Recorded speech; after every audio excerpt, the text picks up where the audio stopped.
All right, we're ready to begin with Texas A&M. Coach Williams, along with Tyrece, Radford, and Quenton Jackson.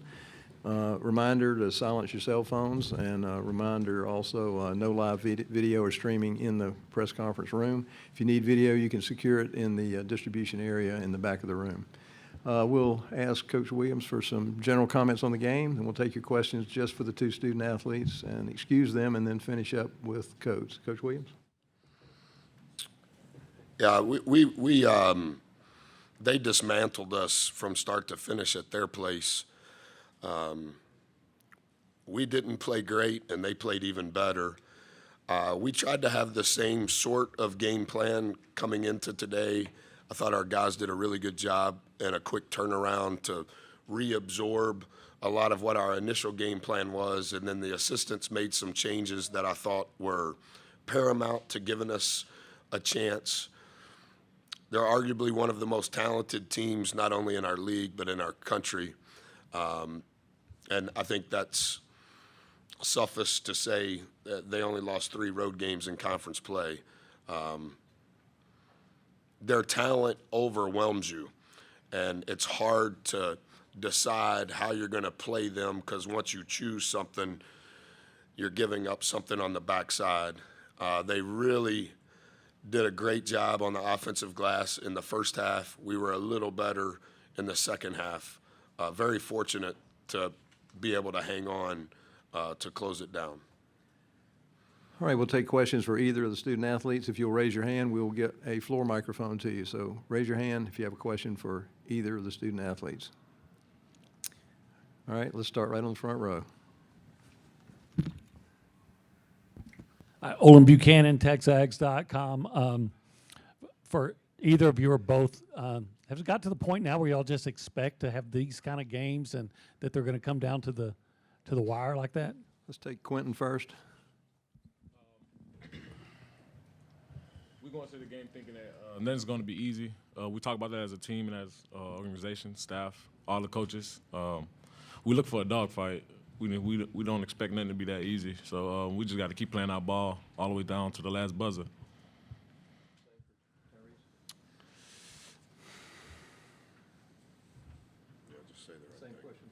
I just think the resilience of this team and the fight that this team has and everything that we've been through earlier in the season prepared us for everything that's happening now. And I don't think we come into any game thinking that we're going to lose or anything like that. Our heads are held high, and just the confidence that this team comes in the game with against whoever we playing against, no matter what the odds are, what the line is, whatever it is. We just know we got to come out there and fight, and that's the only way you can win. All right, raise your hand. Let's go to the middle, right side. Tyrece, this was the second game in a row you guys jumped out big. What was the mindset at halftime, and anything you took from the game yesterday that kind of helped you guys hold on today? At halftime, I think, as a team, we just recentered, forget about the first half. We came out thinking it was 0-0, and we played like it too, and we just kept that confidence going in the right direction. You know, basketball is a game of runs. So when the opposite team going to run, you just don't get on your heels. Just continue to fight, you know. Raise your hand if you have a question for either. All right, let's go in the back on the right. Matt Baker with the Tampa Bay Times. Hey, Quenton, can you take us through that sequence with the block there with about a minute left? We called a play. I'm not really sure which play we called, but I drove it to a side, and I was about to get downhill, and he kind of just moved out the way and stole it. And I knew at that point in the game with the time score and momentum that I had to make up for it. So I think Wade was a get back. Wade was playing the center field because number 1 was on the opposite wing, so you know he was going to skip it. So I think when number 12 seen that he had a wide open layup, I kind of just watched him set up for it, and I knew I had to go through the glass and get it just to try and make a play and make up for my mistake. Raise your hand. Other questions for either? All right, let's come back to the front row. And Quenton, I just wanted to ask you, I think you scored the last 9 points or so. Did you get to a point where you felt like, especially after they hit the 2 3-pointers, that that you had to do something? Did you take it on yourself, or is that just the way the flow of the game went? That's just the way the flow of the game went. I never go out there thinking I need to be the hero. I have all the trust and confidence in my guys, and as you can see, they play with all the trust and all the confidence. I don't care who shoots the ball as long as it's going in. All right, we got time for a couple more. Let's go to the back on the right. Either player. I know this is old news for you guys, but how do you explain a 4-0 start in the league and then lose 8 in a row, and now you're on a winning tear? Let's pick a player. Oh, I'm sorry. Quenton, please. Like I said earlier, it's something that we needed to go through. Everything that we went through earlier in the season has literally prepared us for now. Every game that we lost was a test. Literally, it was a test. And at some point, you got to pass the test. You study, you study, you study, you study. And we failed 8 times, but that 9th time we won. So We'll take the last question over here on the left. Quinn, in some ways, free throw shooting is the most basic thing in basketball, but a lot of guys have trouble with it. What's it feel like stepping up at the line with the game on the line, and what's it feel like after you hit them? I like this quote right here: true confidence comes from your work. So I put in a lot of work, and my team put in a lot of work on free throws. So when we step to the line, I got 100% confidence in myself that I'm going to make these free throws. And I think my team and my coaches have 100% confidence in me to make the free throws. And that's how it just goes all the way down the line with the whole team. All right, thank you. We'll excuse the student athletes. You can return to the locker room. Thank you.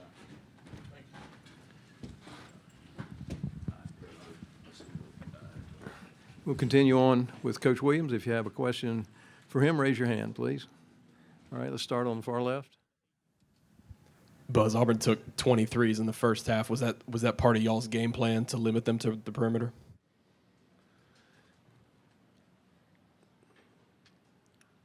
I don't think that as effective as 13 is in the paint. I think Zero had over 300 field goal attempts. Over half of them are in the charge circle. One is very similar, not quite the clip. And we don't really have a rim protector. And so I think the only thing that gave us a chance is we did have to flood the channel. And then the rotation out to their threes had to be contested. I think going into today, they were averaging over 25 threes per game. 10, 5+, 0, 5+, 1, 5. That was 15 of their 25. And so, statistically speaking, we would have no chance if we allowed them to do what they wanted to do inside. So we had to defensively play inside out. Raise your hand. Other questions? All right, let's go to the middle on the right. Buzz, I can imagine trying to defend somebody like Jabari Smith keeps people awake at night. How do you think your team did against him, and were you surprised that maybe they didn't go to him a little bit more? Yeah, I can't remember exactly what his numbers were at their place. I looked at it a lot, obviously, since this time yesterday. He's just so effective regardless of where he catches it. And I think they do an incredible job of putting him in different places to catch it. And then without being too complex, based on my answer to the last question, if we're going to try to protect the channel, we have to do a lot of different things to keep the ball out of the channel. And so it puts a different matchup on number 10. And so for us, it's not one person that's going to guard 10. And in truth, it's not one person that's going to guard any player on the floor because we have to protect the paint. But when he gets space, and because of his length and size, he can create his own space. And so, as you saw, I mean, we have sub-6-foot guards trying to take up his space, but it's like it has no impact. I've enjoyed studying their team and how efficient they are offensively. I know their numbers are even better defensively, but 10's a hard guard. Let's go to the front row. Yeah, Buzz, couple of things. First of all, I wanted to ask you, you know it's going to come, so I'll go ahead and ask it. Do you feel like this win should get y'all a spot in the NCAA tournament? And I wanted to ask if you felt like, or how much of yourself do you see in this basketball team?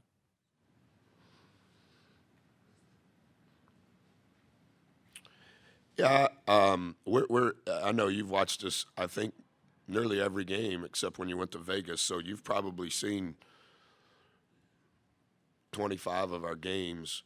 I don't know where you would rank us from a talent perspective in the SEC, but it would be in the bottom half. I just don't know that you can evaluate the heart and the character and the fabric and the fight. Just like I've mentioned to you before, so much of what our program is based on, so much of how we work, it's intangible.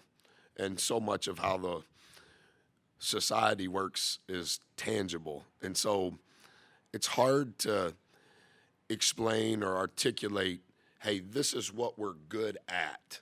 Kind of like what Boots was saying, and even Q, like, how did y'all win? I don't really know how to explain all of that to you because it's not an easy answer. And I think even those two guys, the two guys that were up here yesterday, there's some sort of connection that I have because of my history, personally and professionally, with their history, personally and professionally. And so I think the language we speak to one another is probably different than what the outside views it. And I think there are many kindred spirits within our organization. Devin's been with me 11 years, and he was a manager at New Orleans. That was 6 months after Hurricane Katrina. And as an African American, I think he's more than deserving of having a chance to be a head coach. I hired Lyle as a GA because he chased us around for multiple years so that he would have a chance to grow. Rock was the first college coach that I met when I was a junior college assistant. Coach Lair hired me when I didn't even know who he was. So there's a lot of history that's hard to explain after you win a game in a conference tournament. I wasn't trying to be offensive. I've read every article John Clay has written for 12 years now. And the reason that I said what I said yesterday about Coach Calipari was not to be condescending. It's true. I think what Coach Cal said on Sunday was right. And if what he said is right, that's great. We've won 2 games since then. Is that enough? I don't know. And the reason I don't know, Olin, is I am wise enough to understand that if we would not have won 7 of our last 8 games, it wouldn't even be a conversation. And so it's hard for me, okay, it's happened. Now, how do I respond? I don't know because I've been so completely immersed in how can we try to win the next game. What does the committee think of that? I don't know. But I do know that we get to play again tomorrow, and we don't know who we're going to play. And so we got a lot of work to do between now and the next time I see you.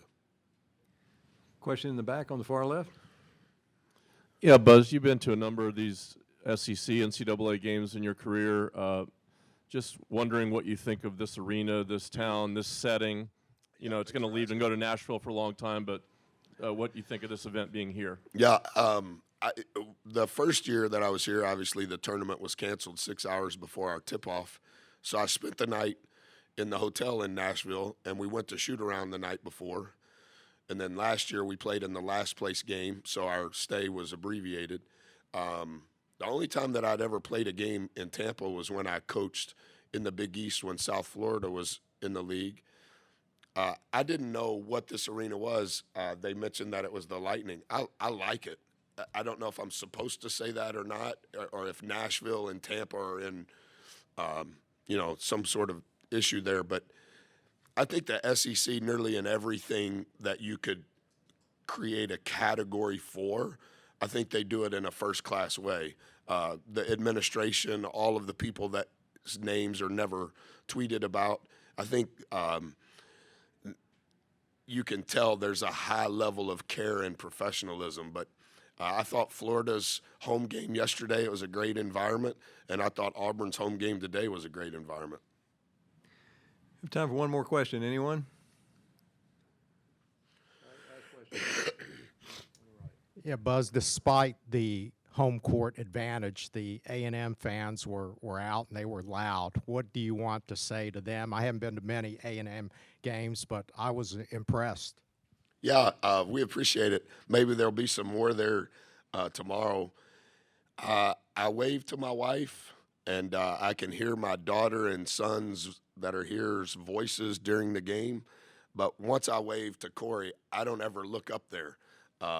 So if you're impressed, I'm thankful because we need all the support we can get because we're always playing from behind. So we appreciate everybody that was here. Thank you.